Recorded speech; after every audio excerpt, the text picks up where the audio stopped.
Cape Town's taps will run dry in less than 90 days. Western Cape Premier Helen Zille today met with the National Disaster Management team to discuss the water crisis. She's also calling for President Jacob Zuma to declare it a national disaster. Question is it too little, too late? Well, let's get some answers from the Premier as she joins us from our Cape Town studios. Thanks for your time tonight, Premier. Firstly, why the need to get involved now and to oversee this process? The alarm bells have been going off for some time. There's somebody speaking in between, so I can't, there's somebody having a conversation, but I'll do my best to pick up on what you've said. There are three spheres of government and they all have different responsibilities. Bulk water supply is a national government responsibility. Getting bulk water in a clean and good state to individual households is a local government responsibility, and coordinating a disaster is a provincial government responsibility. So I'm stepping in now with day zero looming shortly ahead, and that is why I'm getting involved right now to deal with the issue. You've called for the President to declare it a state of disaster. Have you given him any deadlines or timelines to work within? How soon would you want to see this? Well, of course, I'd like to have this happen immediately. We have to work with the South African National Defence Force, we have to work with the South African Police Service, we have to work with the State Security Agency and the National Disaster Management Centre, and all of that is greatly facilitated by the declaration of a national disaster.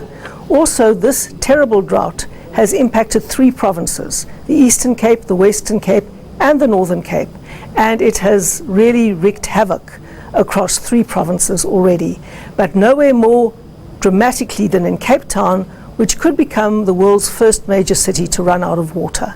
And we really can't have that, and if that happens, we have to manage it very closely indeed. And because it has been so widespread, as you've just highlighted, COSATU believes that what's needed now is for the Deputy President to get involved and lead the process in order to streamline the efforts nationally. Do you agree with that suggestion?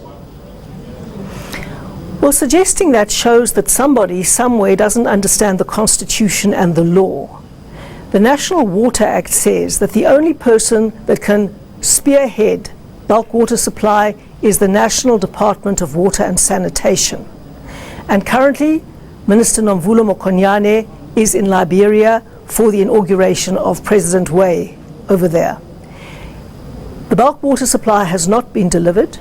The city cannot deliver water that it does not have in the bulk system, and we've been overseeing this particular process and trying to get all parties to fulfill their objectives. The Deputy President has no constitutional authority in the sphere at all, but of course if anybody wants to get involved and help us, that's very good and we would welcome it. One of the big questions you've also raised, Premier, is around what happens when day zero arrives and how you're going to make water accessible. Have you been able to answer that question post your meeting this afternoon? Well, it's certainly a lot clearer. We are having meetings with a lot of private sector companies that have widespread distribution networks. We're speaking especially to bottling companies. Today we had a meeting with the South African breweries to run one of their production lines only to produce bottles with water and not beer. And they've committed to producing 12 million quart bottles, which is a lot of water but won't save us from day zero. It will just help us to get water to some institutions who will have run dry. And so we will continue having these emergency discussions, because the city's plan is to have points of distribution, 200 around the city, but that will not be enough, and it will have to be supplemented massively by delivery systems. There are fears of anarchy and chaos as people, of course, begin the scramble for water. Have you talked about how that will be managed? Yes, absolutely. There's a safety and security plan involving the Metro Police, involving the police, involving private security and the South African National Defence Force. Of course, the South African Security Agency, the State Security Agency, has to be integrally involved as well, and there is an overarching plan. I went through it today and it's very comprehensive. Premier, the ANC in that province is saying that the DA's governance basically has completely mismanaged this drought, and they're in fact calling for a commission of inquiry, a request that they've put before President Jacob Zuma. What do you make of their comments? Well, I would love to have a commission of inquiry, because the commission of inquiry would have to start with the Constitution and the law. And the commission of inquiry would immediately find where the responsibility for the provision of bulk water supply lies. It lies squarely with the National Department of Water and Sanitation. They had the worst audit outcome of any state department in the entire country.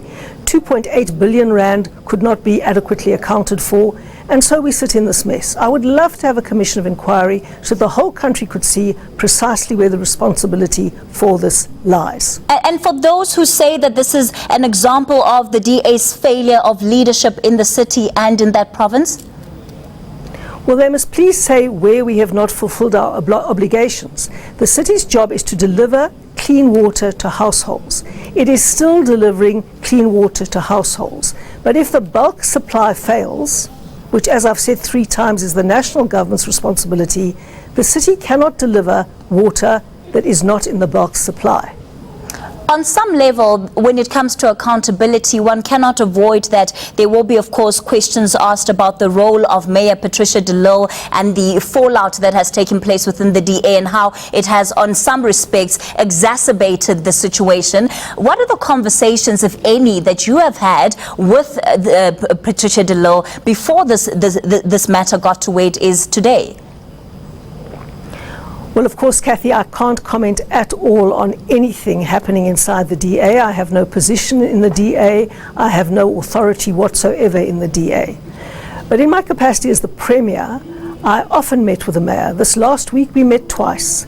This last week we had our regular breakfast on the Monday morning, and then we had a full analysis of the water situation on Monday afternoon, and then on a Friday we had a disaster management meeting together, and today I was at the National Disaster Management meeting.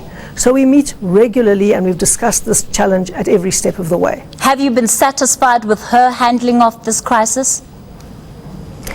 Look, it's not for me to say, because I have got no authority in the Democratic Alliance, and I don't have the responsibility for delivering potable water to families and to businesses as she does. At the moment, I would prefer not to comment at all and just do the job that I have to do properly. All right, thank you for your time tonight. That was the Western Cape Premier Helen Zille speaking on the water crisis that is facing that particular province.